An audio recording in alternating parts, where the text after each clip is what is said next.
Hello, my name is Dr Michael Greaney. I am Senior Lecturer in English Literature at the University of Lancaster, and what I have for you today is a short presentation entitled 5 Things That You Need to Know About George Orwell's Animal Farm. Okay, beginning with number 1, Animal Farm is a political allegory that has inspired very different interpretations. An allegory is quite simply a story with a secondary meaning, a story that operates on 2 levels. And we have in Animal Farm a kind of 2 for the price of 1 novel, that it's the story of the animals and their uprising. But that secondary meaning is that it is also the story of the Russian Revolution and the fate of the Soviet Union under the rule of Joseph Stalin. As you go through Animal Farm, what you can usually do with the main characters is find a one-to-one correspondence between these characters and actual figures from Russian history. So Mr. Jones the farmer represents the Tsars who once dominated Russia until they were toppled in the revolution. And Napoleon, the pig Napoleon who comes to run Animal Farm, represents Joseph Stalin.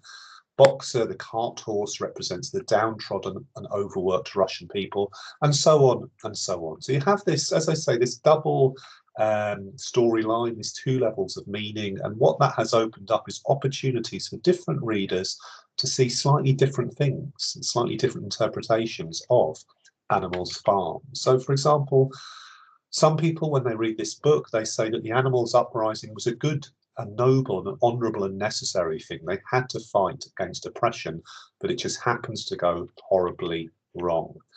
Other readers see it differently. They say that the revolution, the animals' uprising, it was never going to work. It was always from the outset doomed to fail or to backfire. Some people, when they read this novel, they read it as a kind of history lesson, that it educates us specifically about the Russian Revolution and its aftermath. Some people see it differently and say, well, actually, this novel is teaching a more general lesson about politics and revolution, a lesson that could apply to many different countries and many different contexts. So the second point I'd like to make is that Animal Farm is a wartime book. Orwell, he had the idea for the book in the late 1930s, but he got started on it in November 1943. He finished it by February 1944, published it in August 1945. So it was written in the course of the Second World War, which ran from 1939 to 1945. So war was there as an historical context for the novel, but it's also a novel about war as well. So you'll recall, of course, that it contains many episodes of violent struggle, including the Battle of the Cowshed and the Battle of the Windmill.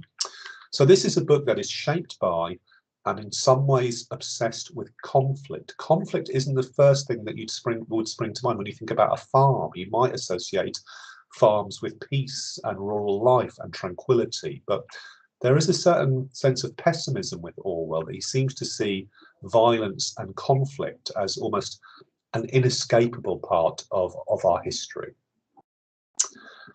Third point I'd like to make is that Animal Farm nearly wasn't published. So in June 1944, a German rocket nearly destroyed Orwell's home. He had to dig through the rubble to retrieve his possessions, and among those possessions was the manuscript of Animal Farm. So if that rocket had fallen just slightly differently, we might have lost this text. The novel ultimately became a hugely successful bestseller, but initially Orwell really struggled to find a publisher because of fears that the book might harm the war effort. So in the Second World War, the United Kingdom and the Soviet Union were allies, and they were allies in the fight against Hitler's Germany. So the idea that a prominent British writer would be writing a book that was really sharply critical of the Soviet Union and sharply critical of Joseph Stalin, many people thought this wasn't a great idea at the time. And word got out to the Soviets themselves as well. They knew this book was in the offing, and they tried to reach out to the British authorities, and they tried to block the publication of the novel.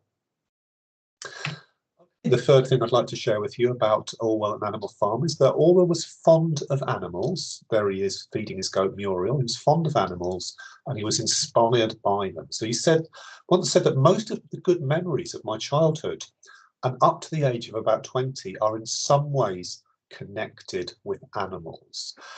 Orwell, he wasn't always a great people person. He could be awkward socially around people. He could be a bit reclusive, and sometimes he found it easier to spend time with and connect with animals than with people. He also found inspiration in animals. So this is something he says about the origins of Animal Farm. So one day I saw a little boy, perhaps 10 years old, driving a huge cart horse along a narrow path, whipping it whenever it tried to turn. It struck me that if only such animals became aware of their strength, we should have no power over them, and that men exploit animals in much the same way as the rich exploit the proletariat. So the proletariat are the workers, and what Orwell is saying here is that the rich lord it over the workers, they lord it over the labouring classes in a way that is comparable to the way human beings lord it over animals. So he saw the possibility there to use animals to tell a story about human beings and human relationships. The final point I'd like to share about Animal Farm is it strikes me as a story that is very much about the power of words.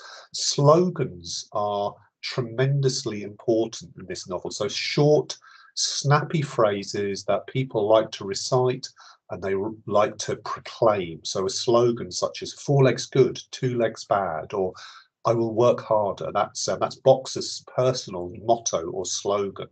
And these slogans seem to have a great power over the animals. So there are lots of moments where the sheep love to bleat slogans. And I think Orwell's problem with slogans is that they can represent at worst almost a kind of brainwashing, because once you've started chanting a slogan like 4 legs good, 2 legs bad, and everyone joins in, what you've stopped doing is you've stopped thinking for yourself. Someone else has come up with that slogan, and that other person is almost sort of doing the thinking for you. So he thought of slogans and mottos really as quite problematic things that we need to resist and we need to be skeptical about.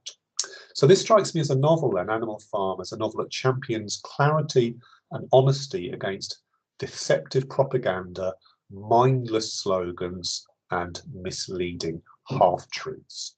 So I've described this book as a wartime novel and a novel of conflict, but I think it's worth noticing the way conflict in the novel is both physical and linguistic, that there is physical, violent struggle. But it's also a novel about a struggle over words and language, and it's a novel that invites us to think, to what extent is our behaviour controlled by language, controlled by propaganda, controlled by slogans, and can we resist them?